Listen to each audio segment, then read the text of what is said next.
नमस्कार दर्शक बंधु M farming TV YouTube channel रु मंगलचरण महांत आपन को बहुत बहुत स्वागत आम चैनल को।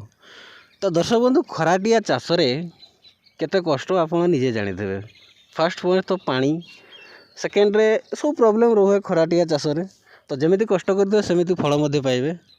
तो दर्शक बंधु सेमती जड़े चाषी भाई चाष करिसेंती भेराइटी प्रकार चाष बोईताड़ू से बीन्स काकुड़ी बिलाती पियाज एगुड़ा बहुत भेराइटी प्रकार चाष करिसेंती। तो दर्शक बंधु से मेन पॉइंट हूँ से चाषी भाई वर्तमान नहांती घरे कुआडे बाहर को जाइछंती। तो से आसिले से आम कॉन्टाक्ट करूँ से काली आड़े आसबे। से काली आसिले आम सहित कथा देबू आपन को वीडियो देबू। तो केमिति केते कष्ट करिसेंती केमिति केते खर्च होइछि केमिति कोन खराटिया चाष करूछंती।